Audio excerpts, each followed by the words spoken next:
এই, তাড়াতাড়ি নিচে নেমে আয় বলছি, আমি তোকে খাবো। না, আমি নামবো না। আমি এখানে ঝুলে থাকবো। আমি কিছুতেই নিচে নামবো না। এই, অনেকক্ষণ হলো তোর জন্য এখানে দাঁড়িয়ে আছি।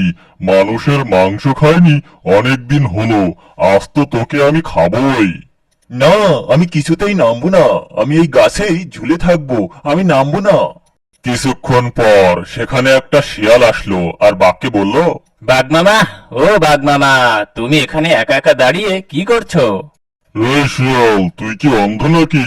আমি এখানে ওই শিকারের জন্য দাঁড়িয়ে আছি। কিন্তু মামা, তুমি এখানে কি শিকার করছো? এখানে তো আমি কিছুই দেখছি না। আছে আছে, একবার উপরের দিকে তাকিয়ে দেখ, ওখানে শিকার একটা ঝুলে আছে। আরে সত্যিই তো, এই মানুষকে তুমি শিকার করছো? হ্যাঁ, অনেকদিন হলো মানুষের মাংস খাই না, তাই আজ আমি এই বেটাকেই খাবো।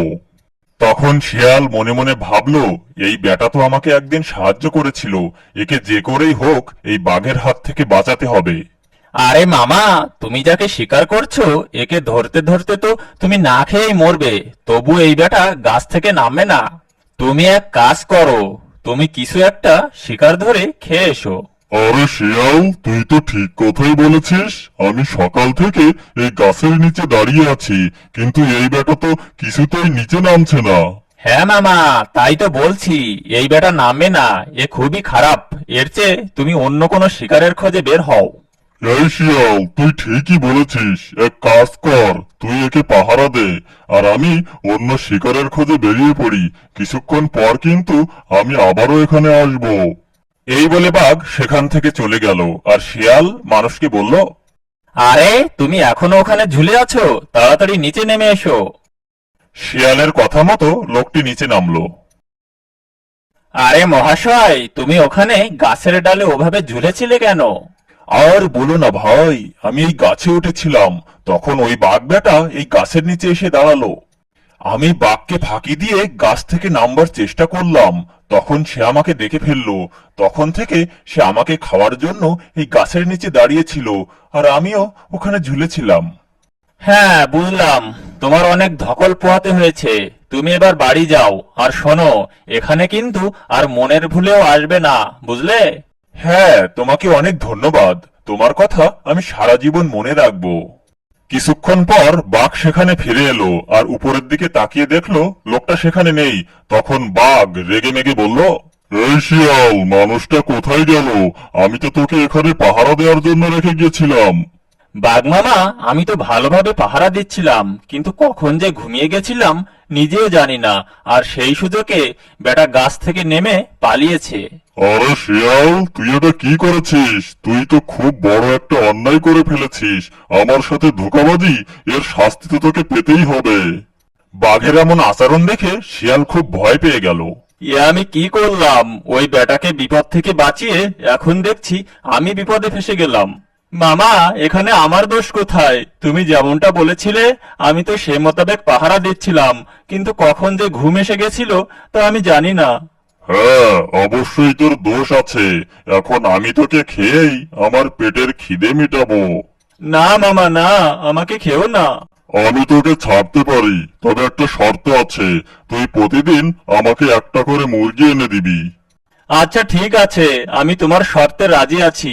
যদি কোনোদিন কোনো কারণবশত মুরগি এনে দিতে না পারি, সেদিন কি হবে? যেদিন তুই মুরগি আনতে পারবি না, সেদিন তোকেই আমি খাবো। লোকটিকে বাঁচিয়ে শিয়াল খুব বড় একটা ঝামেলায় পড়ে গেল। আচ্ছা মামা, কাল থেকে প্রতিদিন আমি তোমার জন্য একটা করে মুরগি নিয়ে আসব।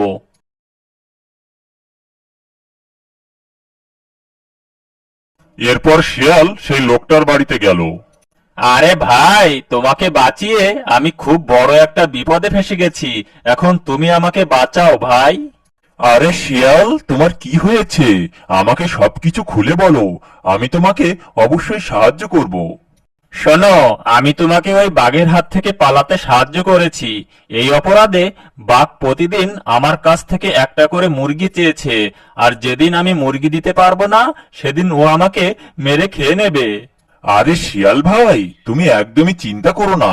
আমার বাড়িতে অনেক মুরগি আছে। তুমি প্রতিদিন এসে আমার থেকে একটা করে মুরগি নিয়ে যেও, আর বাঘকে দিও। আরে ভাই, তুমি আমাকে অনেক বড় একটা বিপদ থেকে বাঁচালে। ঠিক আছে, আমি তোমার থেকে প্রতিদিন একটা করে মুরগি নিয়ে যাব। শিয়াল একটা মুরগি নিয়ে বাঘের ওখানে আসলো। এই তো শিয়াল, তুই আমার কথা শুনেছিস, এভাবে প্রতিদিন একটা করে মুরগি নিয়ে আসবি, আর তা না হলে আমি তোকেই খেয়ে নেব।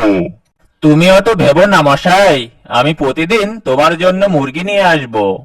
এই বলে শিয়াল সেখান থেকে চলে গেল। পরদিন শিয়াল আবারও সেই লোকটার ওখানে যাওয়ার জন্য রওনা দিল।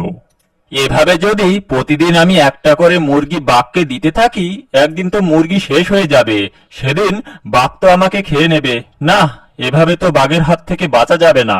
আমাকে অন্য কোনো একটা উপায় ভাবতে হবে।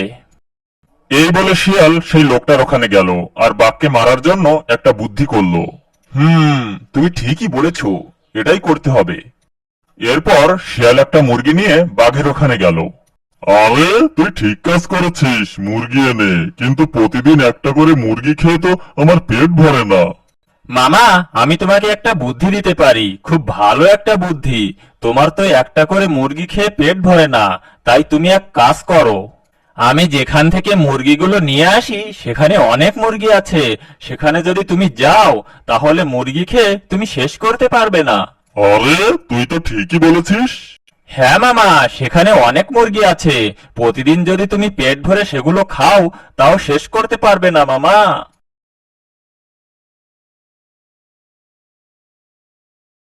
শিয়াল বাঘকে এসব ভুলভাল বুঝিয়ে সেই লোকটার বাড়ি নিয়ে আসলো আর বলল, আরে মামা, ওই যে ঘর দেখতে পাচ্ছ না, ওখানে অনেক মুরগি থাকে। তুমি ওখানে যাও, আমি এখানে পাহারা দিচ্ছি। যদি কেউ আসে, আমি তোমাকে সতর্ক করে দেব। তখন তুমি তাড়াতাড়ি বাইরে বেরিয়ে এসো। শিয়ালের কথা শুনে বাঘ আর দেরি করলো না, সে গিয়ে ঘরের ভেতর ঢুকে পড়ল। আর আড়ালে লুকিয়ে থাকা লোকটা এসে দরজাটা বন্ধ করে দিল। হা হা হা হা হা, এবার আমার কাজ হয়েছে। এই বাঘ বেটাকেই মেরে ফেলতে হবে, আর তা না হলে এ বেটা আমাকেই মেরে ফেলবে।